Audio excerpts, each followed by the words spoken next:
हरि ओम। गुरुर्ब्रह्मा गुरुर्विष्णु गुरुर्देवो महेश्वर, गुरु साक्षात् परब्रह्म तस्मै श्री गुरुवे नमः। आदौ देवकी देवगर्भजननं गोपीगिरिवर्धनं मायापूतन जीवतापहरणं गोवर्धनोद्धारणं कंसच्छेदन कौरवादिहननं कुन्तीसुतापालनम्। एतत् श्रीमद्भागवतं पुराणकथितं श्रीकृष्णलीलामृतं निगमकल्पतरोर्गलितं फलं शुकमुखाद्रव अमृतसंयुतं पिबत भागवतं रसमालय मुहुरहो रसिका भूय भावुका। भगवान श्री कृष्ण चंद्र नारायण जी के चरण कमलों में नतमस्तक होकर गुरु श्री माधवाश्रम जी, गुरु श्री वेद व्यास जी, गुरु श्री माधवाश्रम जी, गुरु श्री नारद जी, गुरु श्री आदि गुरु शंकराचार्य जी, गुरु श्री सुखदेव जी, गुरु श्री सुत जी के चरण कमलों में नतमस्तक हो करके मैं ये श्रीमद् भागवत महापुराण का 10वें स्कंद का 36वां अध्याय पढ़ने जा रहा हूँ, जिसमें आज का प्रसंग है अरिष्टासुर का उद्धार और कंस का श्री अक्रूर जी को ब्रज में भेजना। श्री शुकवाच अथ तर्यागतो गोष्ठम् अरिष्टो वृषभासुर महिमहाककुत्थाय कम्पयन् खुरवीक्षतां रम्यमाणं खरतरं पदा च विलखन्मयीम् उद्यम्य पुंछ वप्राणि विषाणम् अग्रेण च उद्धरन् किञ्चिन् मुञ्चन् मूत्रयन् स्तब्धलोचनः यस्य निर्यात्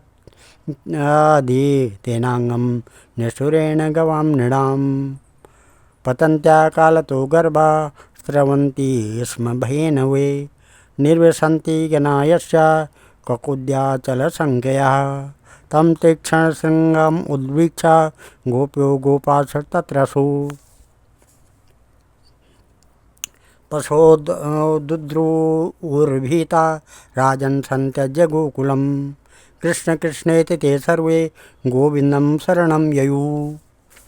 भगवानपि तद्वीक्ष्य गोकुलं भयविद्युतं मा स्टेति गिर्या आश्वस्य वृषासुरम् उपाहयत् गोपाले पशुभिर्बन्धा दास्यते किं सत्तमः बलदर्पहाहं दुष्टानां त्वाद्विदनां दुरात्मनाम् इत्याशा फोट्या अच्युत अरिष्टं तलशब्देन कोपयन् शङ्खूरं श्रीभुजा भोगं प्रसार्यावर्ततो हरि सोपेयं कोपितोरिष्टं खुरेणावनिमुल्लिखन् उद्यत्पुच्छ भ्रमन्मेघ क्रुद्ध कृष्ण उपद्रवत् अग्रण्यस्त विषाणाग्र स्तब्धा शृङ्गलोचनाच्युतं कटाक्षेप्याद्रव तूर्णम् इन्द्रमुक्तोऽसनिर्यथा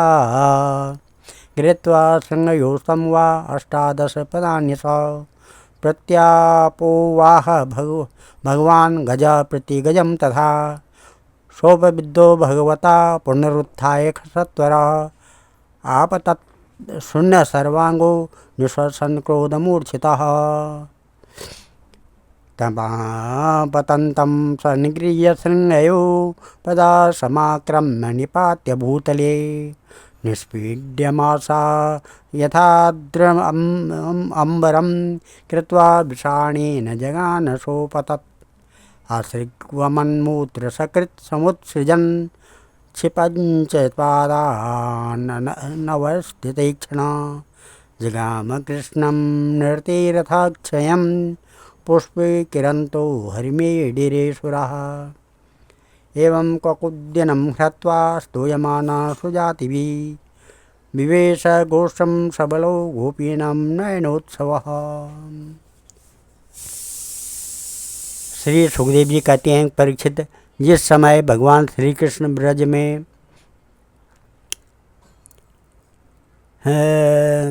आनंदोत्सव धूम मची हुई थी, उसी समय अरिष्टासुर नामक एक दैत्य बैल का रूप धारण करके आया। उसका ककुत कंधे का ऊपर वाला थुआ और डील डोल दोनों ही बहुत बड़े बड़े थे।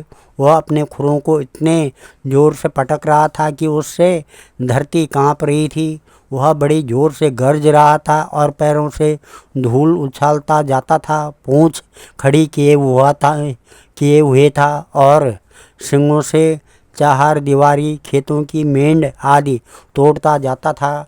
बीच बीच में बार बार इधर उधर गोबर करता था। आंखें फाड़ कर इधर उधर दौड़ रहा था। परीक्षित उसके जोर से हंकारने से, निष्ठुर गर्जना से भयवश स्त्रियां और गौओं के 3-4 महीने के गर्भ स्रवित हो जाते थे और 5-6 महीने के गिर जाते थे। और तो क्या कहूँ, उसके कुकुद को पर्वत समझकर बादल उस पर आकर ठहर जाते थे। परीक्षित उस तीखे सिंह वाले बैल को देखकर गोपियाँ और गोप सभी भयभीत हो गए। पशु तो इतने डर गए कि अपने रहने का स्थान छोड़कर भाग ही गए। उस समय सभी ब्रजवासी श्री कृष्ण हमें इस भय से बचाओ, इस प्रकार पुकारते हुए भगवान श्री कृष्ण के शरण में आए। भगवान ने देखा कि हमारा गोकुल अत्यंत भयातुर हो रहा है, तब उन्होंने डरने की कोई बात नहीं है यह कहकर सबको ढांढस बंधाया और फिर वृकासुर को ललकारा, अरे मूर्ख महादुष्ट, तू इन गौओं और ग्वालों को क्यों डरा रहा है? इससे क्या होगा? देख, तू जैसे दुरात्मा दुष्टों के बल का घमंड चूर चूर कर देने वाला यह मैं हूँ। इस प्रकार ललकार कर भगवान ने ताल ठोकी और उसे क्रोधित करने के लिए वे अपने एक सखा के गले में बाँह डालकर खड़े हो गए। भगवान श्री कृष्ण की इस चुनौती से वह क्रोध के मारे तिलमिला उठा और अपने खुरों से बड़े जोर से धरती खोदता हुआ श्री कृष्ण की ओर झपटा। उस समय उसकी उठाई हुई पूंछ के धक्के से आकाश के बादल तितर बितर होने लगे। उसने अपने तीखे सिंह आगे कर लिए। लाल लाल आँखों से टकटकी लगाकर श्री कृष्ण की ओर टेढ़ी नज़र से देखता हुआ वह उन पर इतने वेग से टूटा मानो इंद्र के हाथ से छोड़ा हुआ वज्र हो। भगवान श्री कृष्ण ने अपने दोनों हाथों से उसकी दोनों सिंग पकड़ लिए और जैसे एक हाथी अपने से भिड़ने वाली दूसरे हाथी को पीछे हटा देता है, वैसे ही उन्होंने उसे 18 पग पीछे ठेल कर गिरा दिया। भगवान के इस प्रकार ठेल देने पर वह फिर तुरंत ही उठ खड़ा हुआ और क्रोध से अचेत होकर लंबी लंबी सांस छोड़ता हुआ फिर उन पर झपटा। उस समय उसका सारा शरीर पसीने से लथपथ हो रहा था। भगवान ने जब देखा कि वह अब मुझ पर प्रहार करना ही चाहता है, तब उन्होंने उसके सिंग पकड़ लिए और उसे लात मारकर जमीन पर गिरा दिया और फिर पैरों से दबाकर इस प्रकार उसका कचमूर निकाला जैसे कोई गीला कपड़ा निचोड़ रहा हो। इसके बाद उसी का सिंग उखाड़कर उसको खूब पीटा, जिससे वह पड़ा ही रह गया। परीक्षित, इस प्रकार वह दैत्य मुँह से खून उगलता और गोबर मूत करता हुआ पैर पटकने लगा। उसकी आंखें उलट गई और उसने बड़े कष्ट के साथ प्राण छोड़े। अब देवता लोग भगवान पर फूल बरसा कर उनकी स्तुति करने लगे। जब भगवान श्री कृष्ण ने इस प्रकार बैल के रूप में आने वाले अरिष्टासुर को मार डाला, तब सभी गोप उनकी प्रशंसा करने लगे। उन्होंने बलराम जी के साथ गोष्ठ में प्रवेश किया और उन्हें देख कर गोपियों के नयन मन आनंद से भर गए।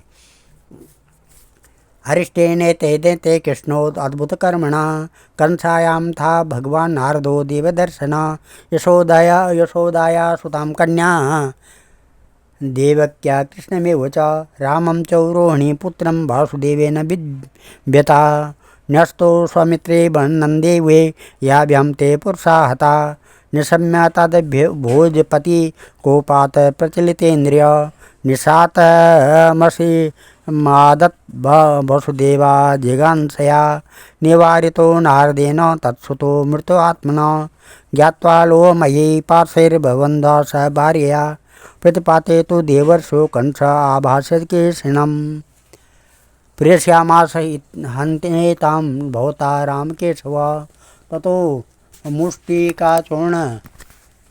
मुष्टिकाचाणो रसोत्सलत्तो सलकादिकान् हमात्यां हस्यपास्य वा समाहूय भोजराट भो भो निशां यते मे तद्वीर चाणूरमुष्टिको नन्दव्रजे किलासाते सुतावान् कन्दुभे रामकृष्णो ततो मह्यं मृत्यु किल निदर्शितः भवद्भ्यां यः स प्राप्तो हनेतां मल्ललीलया मंचां क्रियन्ता विविधा मल्लारङ्गोपस्थिता पौरा जानपदा सर्वे पश्यन्तु स्वैरसंयुगं महामात्र त्वया भद्र रङ्गद्वायोर्पनीयतां द्वीपकुवलया पीडो यहि तेन ममाहितो आरभ्यतां धनुर्याग चतुर्दश्यां यथा विधि विशसन्तो पशून्मेध्यान् भूतराजाय मीढुके इत्याज्ञाप्यार्थ तंत्रज्ञ आहुयायुधपुङ्गवम् गृहीत्वा पाणिनं पाणिं ततौ क्रूरमुवाचः भो भो दानपते मह्यं क्रियतां मैत्रीमादृता नान्यस्त्वतो हितमत्तमो विद्यते भोजविष्णसु अतस्त्वम् आश्रितः सौम्य कार्यगौरवसाधनम् इथेन्द्रो विश्वमाश्रित्य स्वार्थमद्यगमद्विभुः गच्छ नन्दव्रजं तत्र श्रुतावानकन्दुभेः आशाते ता विहानेन रथेनायमाचिरं निःशिष्टा किल मे मृत्युर्देवैर्वैकुण्ठसंश्रये तवानाय समं गोपैर्नन्दादेशमिपायिने। परीक्षित, भगवान की लीला अत्यंत अद्भुत है। इधर जब उन्होंने अरिष्टासुर को मार डाला तब भगवानमय नारद जो लोगों को शीघ्र से शीघ्र भगवान का दर्शन कराते रहते हैं, कंस के पास पहुँचे। उन्होंने उससे कहा, कंस, जो कन्या तुम्हारे हाथ से छूटकर आकाश में चली गई वह तो यशोदा की पुत्री थी, और ब्रज में जो कृष्ण हैं वे देवकी के पुत्र हैं। वहाँ जो बलराम जी हैं वे रोहिणी के पुत्र हैं। वसुदेव ने तुमसे डर कर अपने मित्र नंद के पास उन दोनों को रख दिया है। उन्होंने ही तुम्हारी अनुचर दैत्यों का वध किया है। यह बात सुनते ही कंस की एक एक इंद्रिय क्रोध के मारे कांप उठी। उसने वसुदेव जी को मार डालने के लिए तुरंत तीखी तलवार उठा ली, परंतु नारद जी ने रोक दिया। जब कंस को यह मालूम हो गया कि वसुदेव के लड़के ही हमारी मृत्यु के कारण हैं, तब उसने देवकी और वसुदेव दोनों ही पति पत्नी को हथकड़ी और बेड़ी से जकड़कर फिर जेल में डाल दिया। जब देवर्षि नारद चले गए तब कंस ने केसी को बुलाया और कहा, तुम ब्रज में जाकर बलराम और कृष्ण को मार डालो। वह चला गया। इसके बाद कंस ने मुष्टिक, चाणूर, सल, तोसल आदि पहलवानों, मंत्रियों और महावतों को बुलाकर कहा, वीरभर, चाणूर और मुष्टिक, तुम लोग ध्यानपूर्वक मेरी बात सुनो।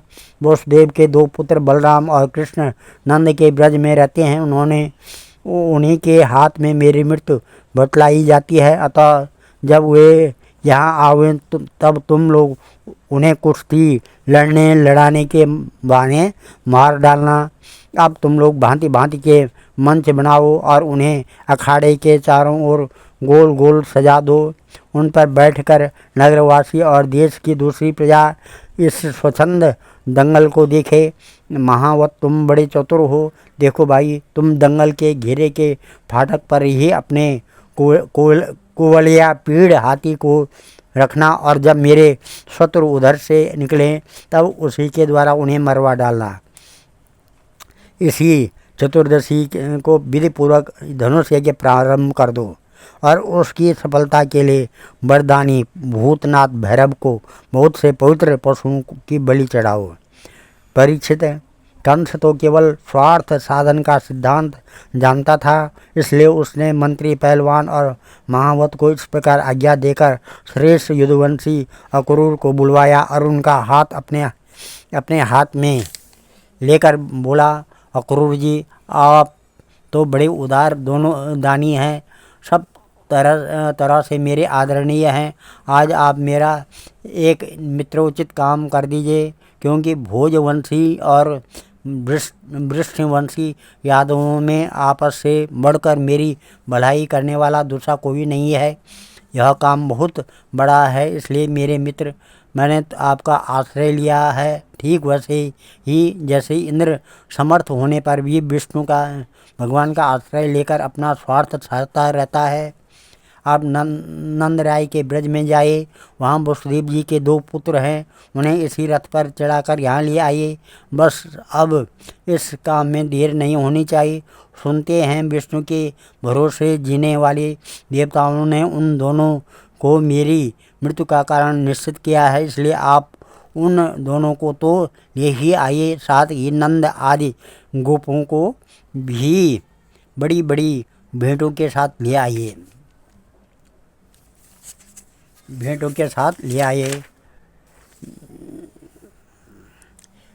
घात ईशायानि तो कालकल्पेन हस्तेना, यदि मुक्तो ततो मल्लेर्घ्रातये वेदतोपमे, तयोर्नियतायोस्ताप्तान् वसुदेवा पुरोगमान्, तद्बन्धुन्येष्यामि विष्णुभोजदर्शकान्, उग्रसेन च पितरं स्थविरं राजकामुकं, तद्भ्रातरं देवकं च ये चान्ये विदुषो मम, ततश्चैषां महिमित्रा बहुत्री नष्टकण्टका, जरासन्धो मम गुरुर्द्विविधो दयितसखा, संवरो नरको बाणो मय्येव कृतसोऽयदा, तैरहं सुरपक्षीयान् हत्वा भुक्ष्ये मही नृपान्, एतञ्जातानया क्षिप्रं रामकृष्णा विहारभकोः। अर्घ धनुर्मखा निरीक्षार्थं द्रष्टुं यदो पुराश्रियम्। इस प्रकार से यहाँ आने पर मैं उन्हें अपने काल के समान कूल या पीड़ हाथी से मरवा डालूँगा। यदि वे कदाचित उस हाथी से बच गए तो मैं अपने वज्र के समान मजबूत और फुर्तीले पहलवान मुष्टिक चाणूर आदि से उन्हें मरवा डालूँगा। उनके मारे जाने पर वसुदेव आदि विष्णु भोज और दरसार वंशी उनके भाई बंधु शोकाकुल हो जाएंगे, फिर उन्हें मैं अपने हाथों से मार डालूँगा। मेरा पिता उग्रसेन यूँ तो बूढ़ा हो गया है, परंतु अभी उसको राज्य का लोभ बना हुआ है। यह सब कर चुकने के बाद मैं उसको, उसके भाई देवक को और दूसरे भी जो मुझसे द्वेष करने वाले हैं, उन सबको तलवार के घाट उतार दूंगा। मेरे पितर अक्रूर जी, फिर तो मैं होऊंगा और आप होंगे, तथा होगा इस पृथ्वी का अकंटक राज्य। जरासंध हमारे बड़े बूढ़े ससुर हैं और वानर राज द्विविध मेरे प्यारे सखा हैं। सम्मरासुर, नरकासुर और बाणासुर ये तो मुझसे मित्रता करते ही हैं, मेरा मुंह देखते रहते हैं। इन सब की सहायता से मैं देवताओं के पक्षपाती नरपतियों को मारकर पृथ्वी का अकंटक राज्य भोगूंगा। यह सब अपनी गुप्त बातें मैंने आपको बतला दी। अब आप जल्दी से जल्दी बलराम और कृष्ण को यहाँ ले आइए। अभी तो वे बच्चे ही हैं, उनको मार डालने में क्या लगता है। उनसे केवल इतने ही बात कहिएगा कि वे लोग धनुष यज्ञ के दर्शन और यदुवंशियों की राजधानी मथुरा की शोभा देखने के लिए यहाँ आ जाएं। राजन्मणि शतं साध्यक तव स्वावद्यमार्जनं, सिद्ध्या सिद्ध्यो समं कुर्यात् दैवं हि फलसाधनं, मनोरथान् करोतेर्जैर्हर्जनो देवहतानपि, युज्यते हर्षशोकाभ्यं तथाप्याज्ञं करोमीति।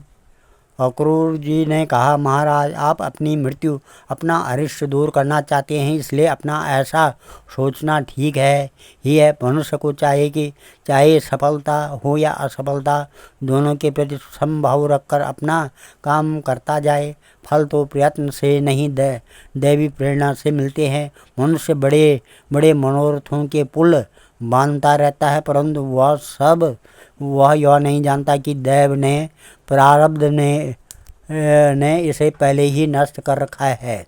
यही कारण है कि कभी प्रारब्ध के अनुकूल होने पर प्रयत्न सफल हो जाता है तो वह हर्ष से फूल उठाता है, और प्रतिकूल होने पर विफल हो जाता है तो शोकाग्रस्त हो जाता है। फिर भी मैं आपकी आज्ञा का पालन तो कर ही रहा हूँ। श्री सुखदेव जी कहते हैं, एवमादित्य चाक्रूरम मंत्रेण से विसृज्य स प्रवेश गृहम कंस तथा क्रूर समालयम। श्री सुखदेव जी कहते हैं कि राजन, कंस ने मंत्रियों और अक्रूर जी को इस प्रकार की आज्ञा देकर सबको विदा कर दिया। तदनंतर वह अपने महल में चला गया और अक्रूर जी अपने घर लौट आए। आज मैं इस कथा को यहीं पर विराम देता हूँ। कल 37वां अध्याय केसी और व्योमासुर का उद्धार और नारद जी के द्वारा भगवान की स्तुति के बारे में होगा। ओम ध्येयम सदा परिभवग्नमविष्टदोहम तीर्थात् पदम शिववीरञ्चनुतं शरणं भृत्यातिहं प्रणतपाल भवाब्धिपोतं वन्दे महापुरुष ते चरणारविन्दं। सर्वे भवन्तु सुखिनः, सर्वे सन्तु निरामया, सर्वे भद्राणि पश्यन्तु मा कश्चित् दुःखभाग् भवेत्।